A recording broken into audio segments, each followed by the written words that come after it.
ही एका झाडाची वेता आहे। पिंपरी चिंचवड शहरातील काळोळी फाटा या ठिकाणी या ब्रिजच्या बाजूला असलेलं हे उंबराचं झाड एकेकाळी या ठिकाणी येणाऱ्या जाणाऱ्या प्रवाशांना त्याचबरोबर या ठिकाणी येणाऱ्या लोकांना सावली देत होतं।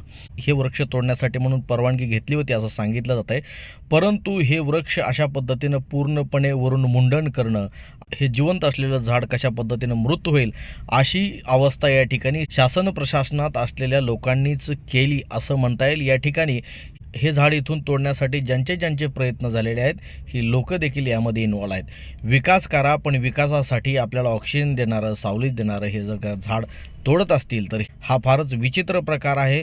याची दखल घेऊन संबंधितावर गुन्हे दाखल केले पाहिजेत, अशा पद्धतीची मागणी वृक्षप्रेमी करत आहेत। तोडचं काम सुरू झालं त्यावेळेस झाडावरती नोटीस वगैरे लावण्यात आली, पण आम्हाला त्या संदर्भात समजलं की ह्या झाडाचं पुनर्वसन होईल, या ठिकाणाहून हे झाड दुसऱ्या ठिकाणी लावलं जाईल। तर त्याच्यानंतर हे झाडाचे काय असं झालेलं नाही, उलट या झाडाच्या मुळावरती घाव मारले आणि झाडाला संपवलं। 8 दिवसात हे झाड नाहीसं झालं। त्याचं जे अस्तित्व होतं 30-35 वर्षापासूनचं, त्या झाडाचं अस्तित्व नाहीसं झालं। तर त्या ठिकाणी आम्ही आता झालं, पण त्या ठिकाणी आता दुसऱ्या झाडावरती असं होऊ नये आणि ह्या ठिकाणी जे आहे हे झाड, ह्या झाडाला एक पुनर्रचना मिळावी म्हणून आम्ही थोडे प्रयत्न करत आहे। वरिष्ठांशी संपर्क साधलेला आहे आणि आपल्याही माध्यमातून थोडासा पर्यावरण प्रेमीपर्यंत पोहोचावं का झाड आहे त्या ठिकाणी आता नवीनाचं त्याची कसं स्वरूप दिसेल ते आपण पोहोचावं, एवढीच नम्र विनंती। हे झाड कशाचं आहे, किती दिवसापासून झाड उंबराचं झाड आहे। जवळपास मला जे समजतं आहे की 35 ते 40 वर्षापूर्वीचं जुनं झाड आहे, उंबराचं झाड होतं। काही लोक याची पूजा करत होते व असं भर उन्हामध्ये हे झाड सावली देत होतं, पण आता या झाडाचं अस्तित्वही संपलेलं आहे।